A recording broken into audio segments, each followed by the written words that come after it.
Multicultural East London is known for its street art and graffiti paintings. However, one new addition is not welcomed by all local residents.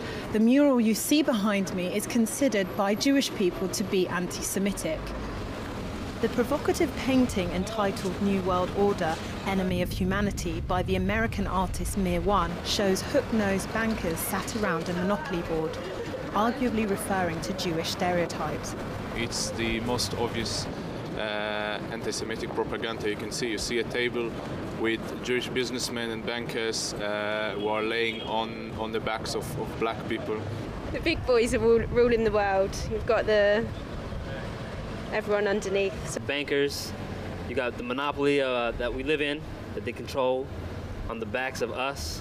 The artist himself, whose real name is Kaylin Ockerman, states that the mural is about class and privilege. He says the banker group is made up of Jewish and white Anglo-Saxons. His work is also being defended by Asma Hussain, the owner of the property. On the other hand, Luther Rahman, the Tower Hamlets mayor, said he's received a number of complaints from people arguing that the painting has anti-Semitic images, a sentiment shared by some people JN1 spoke to. Whether the artist intended it as such or not, by using anti-Semitic imagery, can only be interpreted as an anti-Semitic image. So I think it is quite upsetting. I think it's inciting of hate, and I don't think it's something that should be displayed publicly anywhere in London, really. You could say it's anti-Semitic if you want, I guess. Everyone's got their right to freedom of speech, but I wouldn't say that. No. Just because someone's wearing glasses and a few people have got moustaches. And I think it's an insult, really, to this community. As far as when you look at it, I don't care what anyone says, the figures around that table are caricatures, anti-Semitic caricatures of Jewish people. It's just not true that is all Jewish bankers, or in fact that their Judaism has anything to do with their actions. One could argue that even those Jewish bankers who act in such a way don't act very Jewishly. Local councillor Peter Golds has said that the area of Brick Lane, where the mural is located, is a culturally sensitive area. Brick Lane had a large Jewish population up until the end of the 1960s. It can cause racial tension between the communities. That area of East London has a very big Muslim population.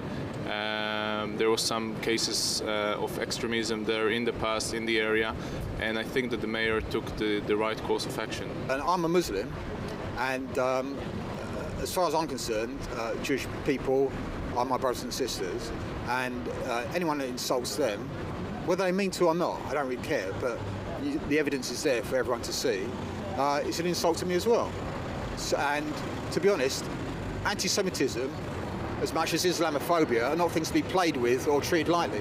Especially with a mural that size and that prominence, it is in that sense divisive to incite further hatred. Some people understand why the mural may be considered to be offensive, whilst others have questioned whether the painting should be left alone. It shouldn't be placed publicly. If someone wants to do something like that at their own home, they're free to do so, but not in such an area. It's very conscious, it's truthful, so it's going to offend a lot of people. Truth hurts.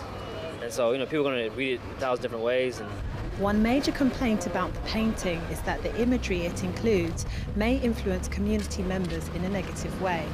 As with other imagery that is used to incite hatred against certain minority groups, individuals can be susceptible to their opinions being biased in a negative way. I don't think it's divisive in the sense here that I think most people understand, be opposed to the message that it's giving. I don't think it's going to be divisive in this area. I just think it's insulting. Tower Hamlets Council has served the owner of the building with a notice to remove the painting by the end of the month. Failure to do so will result in further legal action. Some residents agree with this decision.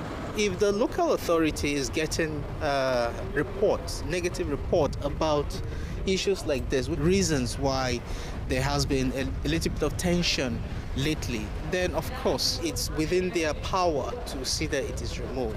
We will be campaigning obviously with local parliamentarians, working with the groups who are fighting against fascism and anti-Semitism in the UK and across Europe. We've had congregants who wrote to local politicians to express their outrage and have asked us as rabbis to support them. We've written to the Jewish Chronicle on the matter as well. While the controversy continues, time is running out for Asma Hussein, the owner of the building, to replace the painting. Although the council have ordered the removal of the mural, what's clear is that the majority of passers-by here today have had something to say about it. This is Celestina Ololode for JN1 in London.